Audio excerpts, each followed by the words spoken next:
Welcome to Poprad. Being a central Slovak town with a population of just under 50,000 people, there is basically nothing of interest to see here. Except for us, there is. This is Poprad Tatry Railway Station. Situated on the Slovak Railway's main line from Bratislava to Košice, it serves both long-distance express and regional trains.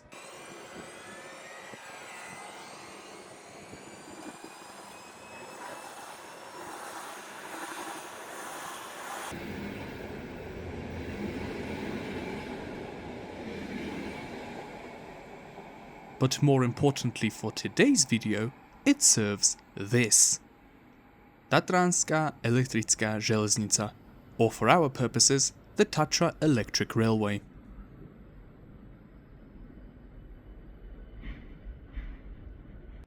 It is a narrow gauge railway, meter gauge to be exact, and is electrified at 1500 volts DC. The railway's depot is located at Poprad and is accessed via this line.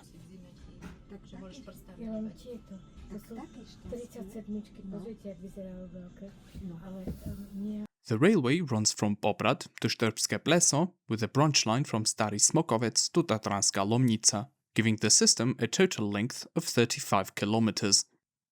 We will be taking the service from Poprad all the way to the line's end at Štrbské Pleso. The journey is 29 kilometers long and will take 1 hour and 9 minutes, giving us an average speed of 25.2 kilometers per hour. The railway's platforms at Poprad, as you saw, were elevated above the main station and run perpendicular to the main line.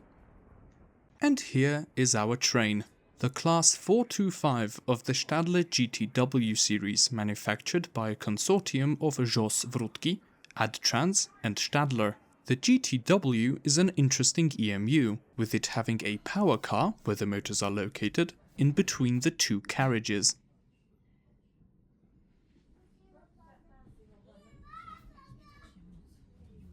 The interior is quite cozy. The units are equipped with small tables, rubbish bins, electrical outlets, overhead luggage racks and a passenger information system, making announcements in both Slovak and English.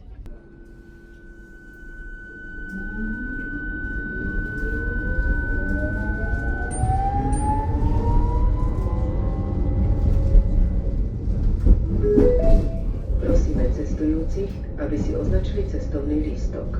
Nasleduje stanica Nová Lesná. Please do not forget to validate your ticket in the ticket stamping machine. The next stop is Nová Lesná. There are no toilets though. The seats are comfy and have an ornamented maquette. So, as we depart Poprad at exactly 12:36, let's go over some history. Railways first arrived in the area in 1871 with the completion of the standard gauge Košice-Bohumín railway and the other branch lines in 1892. This created a growth in tourism, which resulted in the construction of the Štrba to Štrbské Pleso rack railway in 1896. Later, it was decided to build an electrified narrow gauge railway from Poprad to Starý Smokovec. Construction began in 1906 and in 1908 the railway opened. The branch line to Tatranská Lomnica was opened in 1911 and the extension to Štrbské Pleso followed in 1912. At the beginning, the electric railway used rolling stock manufactured by Ganz and then the EMU 89 built by ČKD Tatra. One of each of these survive as part of the Heritage Railway as advertised at the stations. During the 1960s, the railway went through a major reconstruction for the FIS Nordic World Ski Championships in 1970.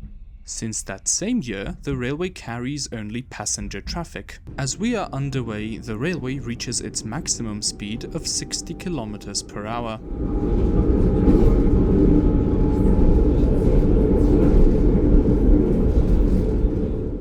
Being a narrow gauge railway, it twists and turns into the countryside, giving us views of the stunning High Tatra mountains. As we crawl up higher and higher, the railway of course slows down.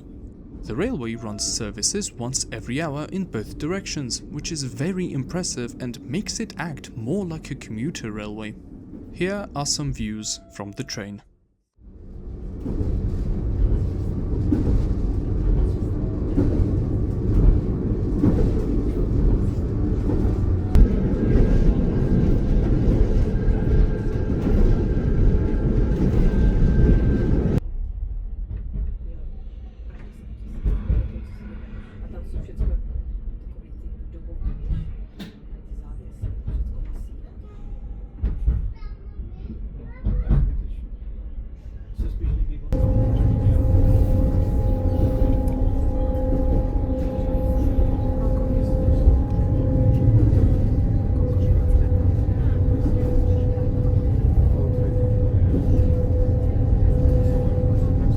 Slowly but surely, we enter our final stop just 2 minutes late. Ladies and gentlemen, we are now approaching Štrbské Pleso station, which is our final destination. On behalf of Železnice, We pulled up alongside the rack railway, which uses newer generation GTWs denoted as the Class 495. These can be used both on the rack railway and the electric railway. As you can see over there, that is the electric railway, and over here we have the rack railway, and we have a little sign there telling us the rack is beginning, and we have a little mechanism to line up the cogwheel on the power car. It's very nice. It's a very well made system. All of the rolling stock, both Class 495 and 425, are named after peaks in the High Tatras. Our train, for example, consisted of the 425-955-2 Ľadový štít and the 425-954-5 Veterný štít. Now we will take the 495-951-6 Bradavica,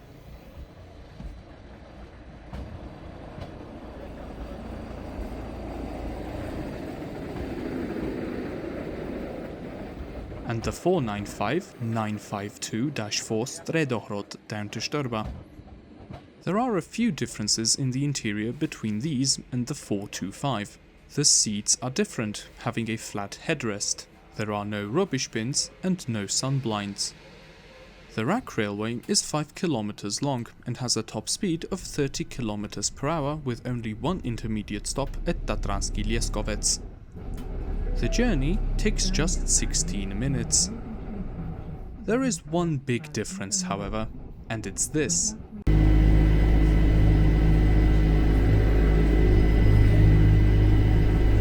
The noise. As expected, the cogwheel grabbing onto the rack isn't the most pleasant sound in the world. Well, at least we got some beautiful views. 16 minutes later, we arrive at Štorba, where interestingly one platform accommodates only single unit trains. The rack system is displayed inside the station. Here you can see just how steep the railway is from the start. I didn't spend much time in Štorba. I got on the train back, and as I was making my way back up, I once again looked upon the nature.